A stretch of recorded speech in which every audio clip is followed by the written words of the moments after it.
Durgin and Crowell Lumber Company is a manufacturer of eastern white pine in New Hampshire. We're 85 employees. We produce about 30 million board feet of pine a year. We also buy from hundreds of loggers, and we sell to hundreds of customers up and down the eastern seaboard. So we buy logs, we saw those logs into 1-inch thick lumber. That lumber gets dried in one of our dry kilns, after which it goes into the planer mill. It's milled to order. We don't waste anything. We buy the logs, we debark them, we grind the bark. We sell our sawdust to farmers. A lot of our sawdust we burn for heat in the wintertime. We sell our chips to the paper company. We use a lot of electricity. It's expensive. It's one of our highest fixed costs of operation. It's a highly automated mill, highly automated process. So both electricity and heating-wise, the costs are large. Any way that we can save energy means we're saving money.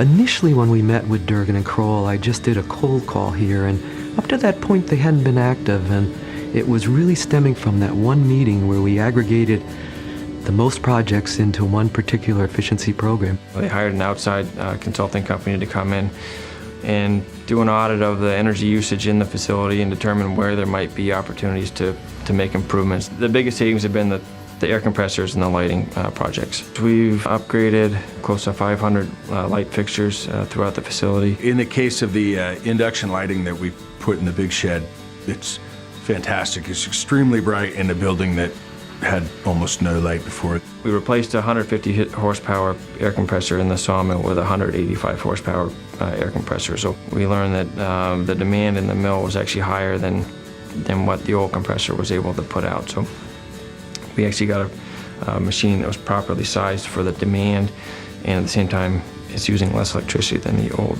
compressor. Adding all the projects together, we figured the savings would be on the order of $100,000 a year, and that's about 850,000 kilowatt hours, I think, per year. The total payback was about 2.5 years. Now we're saving that $100,000 a year going forward. The rebates were extremely influential. We certainly would not have done the lighting project if it wasn't for the rebate. The air compressor project we might have done without the rebate, but we probably wouldn't have done it to the extent that we did it with PSNH's help. With Durgin and Crowell, when we started the process of one project and they saw the benefits and the result, it became very easy over time.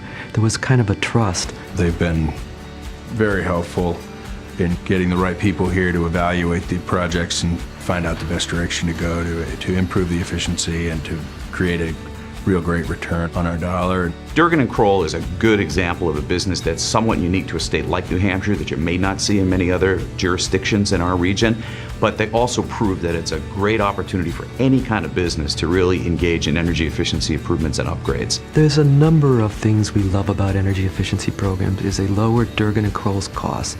They're much more successful in our area, and it also lowers the use of energy that we see on our system. It's certainly fitting that a business that is reliant upon natural resources to succeed is being a great steward of natural resources by being energy efficient as possible, and they really are a good example of that.